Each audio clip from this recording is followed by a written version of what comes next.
ओम। श्री गणेशाय नमः। गुरुर्ब्रह्मा गुरुर्विष्णु गुरुर्देवो महेश्वर गुरु साक्षात् परब्रह्म तस्मै श्री गुरुवे नमः। त्वमेव माता च पिता त्वमेव त्वमेव बन्धु च सखा त्वमेव त्वमेव विद्या द्रविणं त्वमेव त्वमेव सर्वं मम देव देव।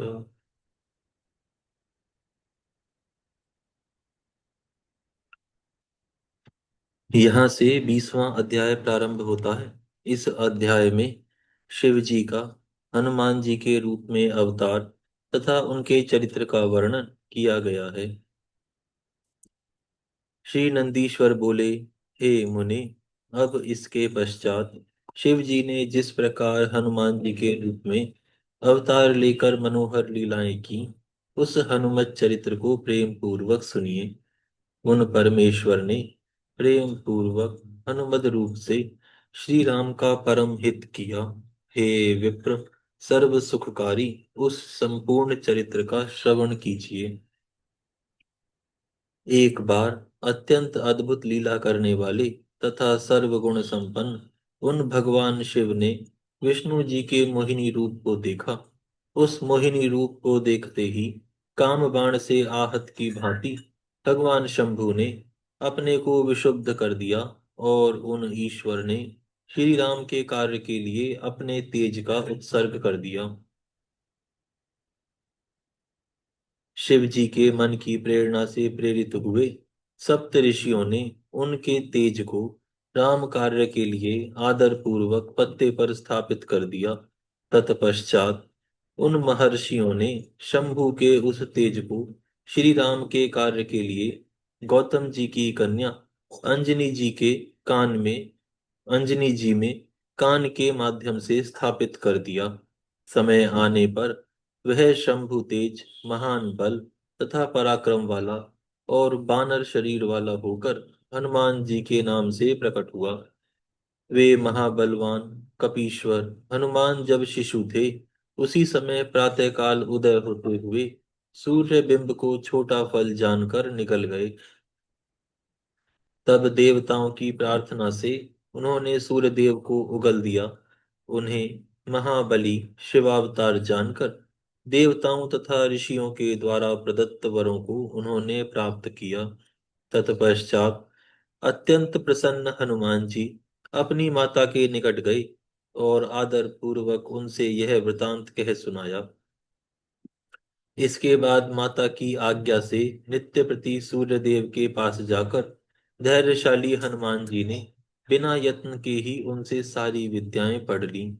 उसके बाद माता की आज्ञा प्राप्त कर रुद्र के अंशभूत कपिश्रेष्ठ हनुमान जी सूर्य की आज्ञा से प्रेरित हो सूर्य के अंश से उत्पन्न हुए सुग्रीव जी के पास गए। वे सुग्रीव अपने ज्येष्ठ भ्राता बाली, जिसने उनकी स्त्री का हरण कर लिया था, तिरस्कृत हो ऋष्यमुख पर्वत पर हनुमान जी के साथ निवास करने लगे। तब वे सुग्रीव जी के मंत्री हो गए। शिव जी के अंश से उत्पन्न परम बुद्धिमान कपिश्रेष्ठ हनुमान जी ने सब प्रकार से सुग्रीव का हित किया। उन्होंने भाई लक्ष्मण के साथ वहां आए हुए अपरहत पत्नी वाले दुखी राम जी के साथ उनकी सुखदायी मित्रता करवाई। रामचंद्र जी ने भाई की स्त्री के साथ रमण करने वाले महापापी एवं अपने को वीर बताने वाले कपिराज बाली का वध कर दिया। हे तात, तदनंतर वे महाबुद्धिमान बानरेश्वर हनुमान श्री रामचंद्र जी की आज्ञा से बहुत से वानरों के साथ माता सीता की खोज में लग गए। सीता माता को लंका में विद्यमान जानकर वे कपीश्वर दूसरों के द्वारा न लांघे जा सकने वाले उस समुद्र को बड़ी शीघ्रता से लांघकर वहां गए। वहां उन्होंने पराक्रम युक्त अद्भुत कार्य किया और जानकी जी को प्रीति पूर्वक अपने प्रभु का उत्तम मुद्रिका रूप चिन्ह प्रदान किया। जानकी जी के प्राणों की रक्षा करने वाला राम व्रत सुनाकर उन वीर वानर नायक ने शीघ्र ही उनके शोक को दूर कर दिया। उन्होंने रावण की अशोक वाटिका उजाड़कर बहुत से राक्षसों का वध कर दिया। फिर सीता जी से स्मरण चिन्ह लेकर श्री रामचंद्र जी के पास लौटने लगे। उस समय महालीला करने वाले उन्होंने अत्यंत निर्भय होकर रावण के पुत्र तथा अनेक राक्षसों को मारकर वहां लंका में महान उपद्रव किया। हे मुने, जब महाबलशाली रावण ने तैल से सने हुए वस्त्रों को उनकी पूंछ में दृढ़ता पूर्वक लपेटकर उसमें आग लगा दी, तब महादेव के अंश से उत्पन्न हनुमान जी इसी बहाने से कूद कूद कर समस्त लंका को जलाने लगे। तदनंतर वे कपिश्रेष्ठ वीर हनुमान केवल विभीषण के घर को छोड़कर सारी लंका को जला करके समुद्र में कूद पड़े। वहां अपनी पूंछ बुझाकर शिव जी के अंश से उत्पन्न वे समुद्र के किनारे दूसरे किनारे पर आए और प्रसन्न होकर श्री राम जी के पास गए। सुंदर वेग वाले कपि श्रेष्ठ हनुमान जी ने शीघ्रता पूर्वक श्री राम के निकट जाकर उन्हें सीता माता की चूड़ामणि प्रदान की। तत्पश्चात उनकी आज्ञा से वानरों के साथ उन बलवान तथा वीर हनुमान जी ने अनेक विशाल पर्वतों को लाकर समुद्र पर पुल बांधा। तब पार जाने की कामना वाले श्री रामचंद्र जी ने विजय प्राप्त करने की इच्छा से शिवलिंग को यथाविधि प्रतिष्ठित कर तदुपरांत उसका पूजन किया। तत्पश्चात उन्होंने पूज्यतम शिव जी से विजय का वरदान प्राप्त करके समुद्र पार कर वानरों के साथ लंका को घेर कर राक्षसों से युद्ध किया। उन वीर हनुमान ने राक्षसों का वध किया, श्री रामचंद्र जी की सेना की रक्षा की तथा शक्ति से घायल लक्ष्मण जी को संजीवनी बूटी के द्वारा पुनः जीवित कर दिया। इस प्रकार महादेव के पुत्र प्रभु उन हनुमान जी ने लक्ष्मण सहित श्री राम जी को सब प्रकार से सुखी बनाया और संपूर्ण सेना की रक्षा की। महान बल धारण करने वाले उन कपि ने बिना श्रम के परिवार सहित रावण का विनाश किया और देवताओं को सुखी बनाया। उन्होंने महिरावण नामक राक्षस को मारकर लक्ष्मण सहित राम जी की रक्षा करके उसके स्थान से उन्हें अपने स्थान पर ला दिया। इस प्रकार उन कपिपुंगव ने सब प्रकार से श्री राम का कार्य शीघ्र ही संपन्न किया, असुरों का वध किया एवं नाना प्रकार की लीलाएं की। सीताराम को सुख देने वाले वानरराज ने स्वयं श्रेष्ठ भक्त होकर भूलोक में राम भक्ति की स्थापना की। वे लक्ष्मण जी के प्राणों के रक्षक, भी देवताओं का गर्व चूर करने वाले रुद्र के अवतार, भगवत स्वरूप और भक्तों का उद्धार करने वाले थे। वे हनुमान जी महावीर, सदा राम का कार्य सिद्ध करने वाले, लोक में राजदूत के रूप में विख्यात, दैत्यों का संहार करने वाले तथा भक्त वत्सल थे। हे तात, इस प्रकार मैंने हनुमान जी का श्रेष्ठ चरित्र कहा, जो धन, यश, आयु तथा संपूर्ण कामनाओं को फल देने वाला है। जो सावधान होकर भक्ति पूर्वक इसे सुनता है अथवा सुनाता है, वह इस लोक में सभी सुखों को भोगकर अंत में परम मोक्ष को प्राप्त करता है। यहाँ पर यह अध्याय पूर्ण होता है। यहाँ से 21वां अध्याय प्रारंभ होता है। इस अध्याय में शिव जी के महेशावतार वर्णन क्रम में अंबिका के शाप से भैरव का बेताल रूप में पृथ्वी पर अवतरित होने का वर्णन किया गया है। श्री नंदीश्वर बोले, हे मुने, हे ब्रह्मपुत्र, अब शिव जी के एक और श्रेष्ठ अवतार को प्रीति पूर्वक सुनिए, जो सुनने वालों की सभी कामनाओं को पूर्ण करने वाला है। हे मुनि शार्दुल, एक बार परमेश्वर शिव एवं गिरिजा अपनी इच्छा से विहार करने के लिए तत्पर हुए। भैरव जी को द्वारपाल के रूप में स्थापित कर वे भीतर आ गए और अनेक सखियों से प्रेम पूर्वक सेवित हो मनुष्य के समान लीला करने लगे।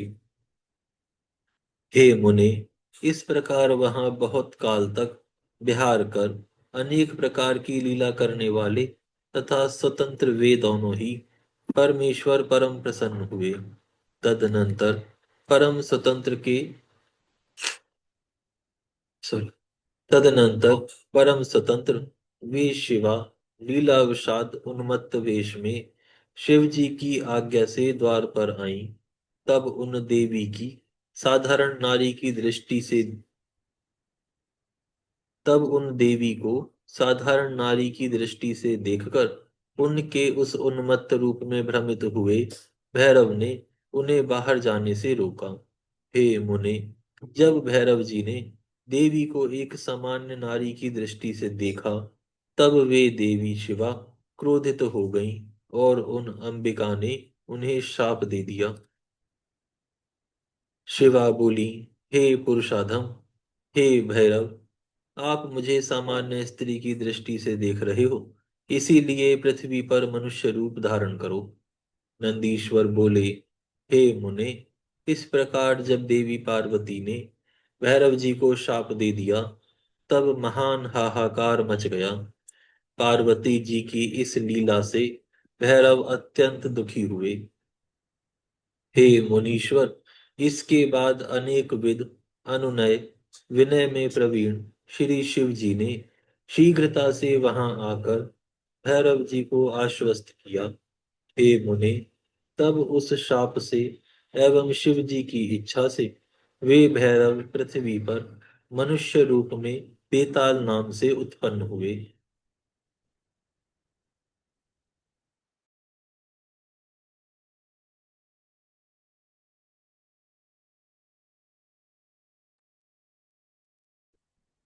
के स्नेह से लौकिक गति का आश्रय ग्रहण कर उत्तम लीलाओं वाले वे प्रभु शिव जी देवी पार्वती के साथ पृथ्वी पर अवतरित हुए। हे मुने, शिव जी महेश नाम से तथा पार्वती जी शारदा नाम से प्रसिद्ध हुई और नाना प्रकार की लीलाएं करने में प्रवीण वे दोनों प्रेम पूर्वक उत्तम लीला करते रहे। हे तात, इस प्रकार मैंने शिव जी के उत्तम चरित्र का वर्णन आपसे किया।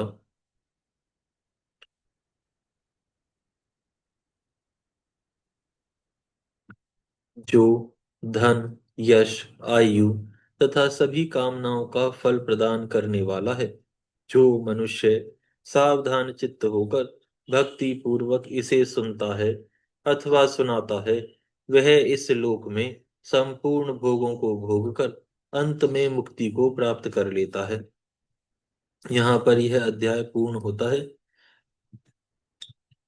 यहाँ से 22वां अध्याय प्रारंभ होता है। इस अध्याय में शिव जी के विशेश्वरावतार वर्णन के प्रसंग में समुद्र मंथन की कथा का वर्णन किया गया है। श्री नंदीश्वर बोले, हे ब्रह्मसुत, हे प्राज्ञ, हे मुनीश्वर, अब आप भगवान विष्णु के अहंकार को नष्ट करने वाले तथा श्रेष्ठ लीला से परिपूर्ण शिव जी के वृषेश्वर नामक उत्तम अवतार को सुने। पूर्व समय में जरा एवं मृत्यु से भयभीत हुए देवताओं एवं असुरों ने आपस में संधि कर समुद्र से रत्न ग्रहण करने का विचार किया। हे मुनि नंदन, तदनंतर सभी देवता और असुर समुद्रों में श्रेष्ठ क्षीर सागर के मंथन के लिए उद्यत हुए।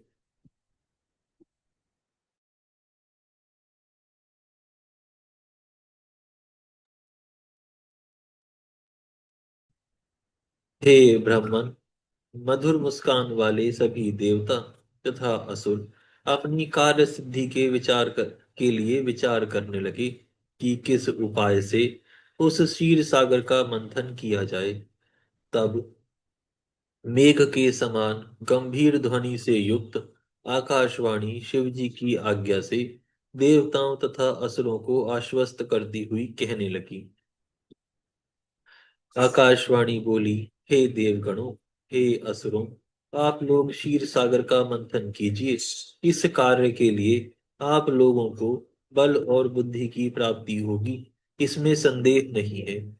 आप लोग मंदराचल पर्वत को मथानी एवं वासुकी नाग को रस्सी बनाइए और सभी लोग आपस में मिलकर आदर पूर्वक मंथन कीजिए।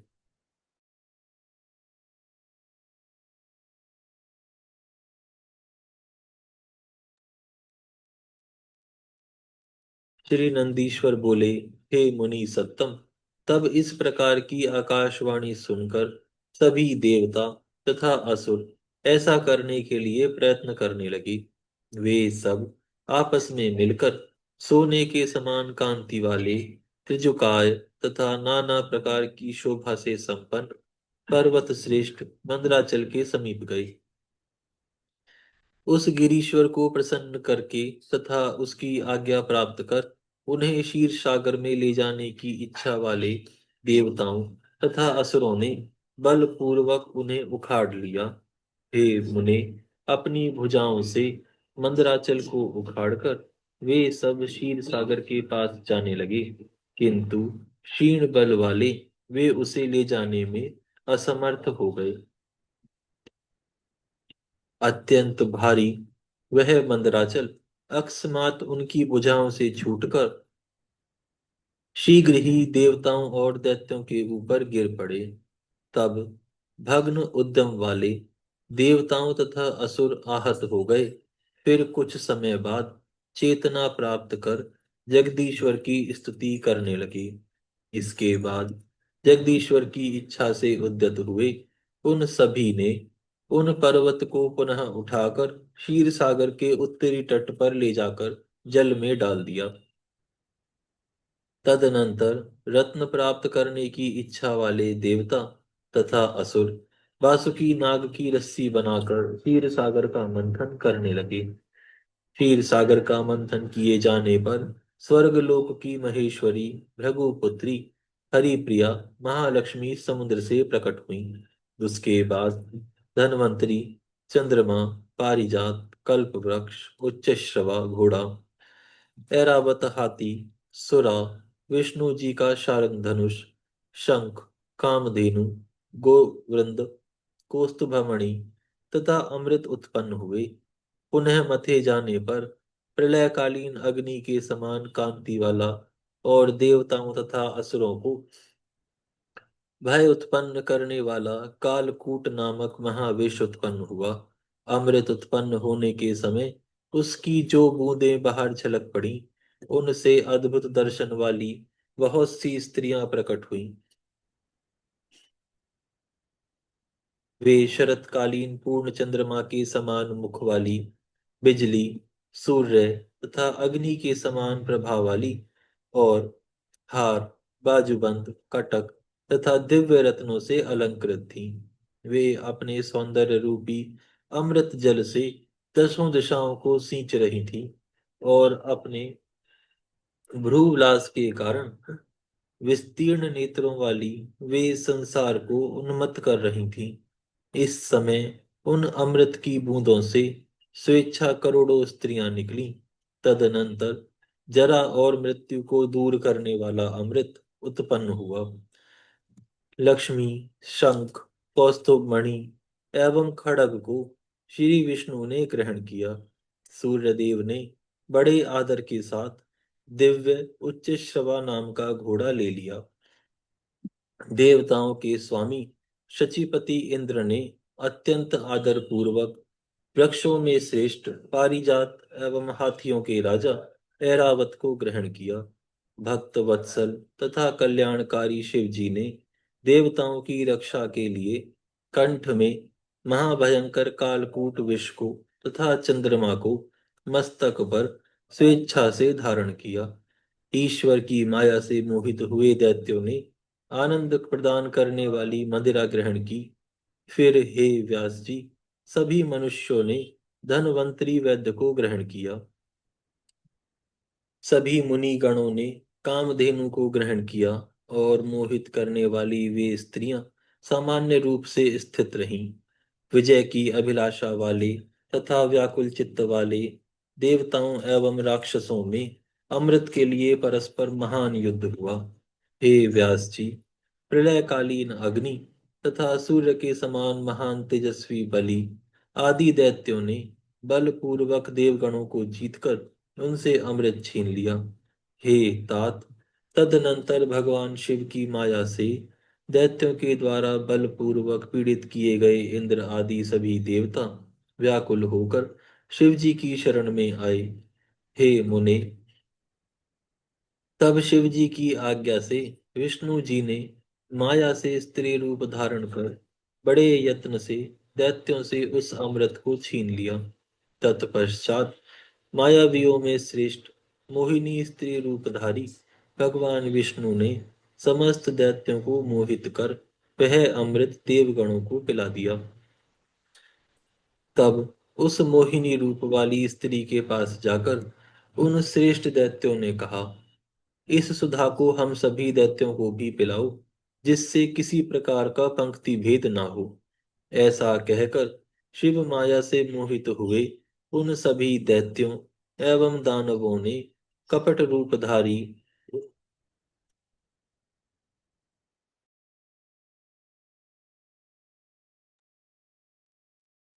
कपट रूपधारी उन भगवान विष्णु को वह अमृत दे दिया। इसी बीच वे वरिष्ठ दैत्य अमृत से उत्पन्न स्त्रियों को देखकर उन्हें सुखपूर्वक यथास्थान ले गए। उन स्त्रियों के नगर स्वर्ग से भी 100 गुने मनोहर, मैं दानव की माया से विनिमृत तथा सुदृढ़ यंत्रों से सुरक्षित थे। उन सभी को सुरक्षित करके उनका आलिंगन किए बिना ही वे दैत्य प्रतिज्ञा करके युद्ध हेतु निकल पड़े। यदि देवगण हमें जीत लेंगे तो हम इन स्त्रियों का स्पर्श भी नहीं करेंगे। ऐसा कहकर युद्ध की इच्छा वाले वे समस्त महावीर दैत्य आकाश को पूरित सा करते हुए तथा मेघों को तृप्त सा करते हुए पृथक पृथक सिंहनाद करने लगे और शंख बजाने लगे। देवगणों का असुरों के साथ तीनों लोकों में प्रसिद्ध देवासुर नामक भयंकर संग्राम हुआ। उस संग्राम में विष्णु जी के द्वारा सब प्रकार से रक्षित सभी देवताओं की विजय हुई। बहुत से दैत्य देवताओं और विष्णु जी के द्वारा मार डाले गए और शेष दैत्य भाग गए। कुछ दैत्यों को देवताओं तथा महात्मा विष्णु ने मोहित कर दिया। जो मरने से बचे वे पाताल एवं पृथ्वी के विवरों में प्रवेश कर गए। महाबली विष्णु जी ने हाथ में चक्र लेकर अति उत्तम पाताल में जाकर भयभीत होकर स्थित हुए उन दैत्यों का पीछा किया। इसी बीच विष्णु जी ने वहां पर अमृत से उत्पन्न हुई पूर्ण चंद्र के समान मुख वाली तथा दिव्य सौंदर्य से गर्वित स्त्रियों को देखा और वे मोहित होकर वहीं पर उन श्रेष्ठ स्त्रियों के साथ विहार करने लगे तथा उन्होंने वहां शांति प्राप्त की। विष्णु जी ने उन स्त्रियों से श्रेष्ठ पराक्रम वाले तथा युद्ध करने में निपुण अनेक पुत्र उत्पन्न किए, जिनके बल से सारी पृथ्वी कांप उठती थी। तत्पश्चात महाबलवान एवं पराक्रमी वे विष्णु पुत्र संपूर्ण पृथ्वी को कंपित करते हुए स्वर्गलोक तथा भूलोक में दुखद महान उपद्रव करने लगे। सारे संसार में उनका इस प्रकार का उपद्रव देखकर मुनियों एवं देवताओं ने ब्रह्मा जी को प्रणाम कर उनसे निवेदन किया। यह सुनकर ब्रह्मा जी उन्हें साथ लेकर कैलाश पर्वत पर गए। वहां प्रभु शिव जी को देखकर विनम्र भाव से अंजलि बांधे हुए उन्होंने बारंबार प्रणाम किया तथा हे देव, हे महादेव, हे सर्व स्वामिन, आपकी जय हो। ऐसा कहते हुए अनेक स्तुतियों के द्वारा उनकी स्तुति की। आज यहाँ विराम करते हैं, फिर कल से प्रारंभ करेंगे। हे गौ माता, हम आपको दंडवत प्रणाम करते हैं। आपकी सदा ही जय हो। आप सभी देवताओं की माता, तीर्थों का तीर्थ, पुण्यों का पुण्य है। आपकी कृपा सदैव सभी पर बनी रहे।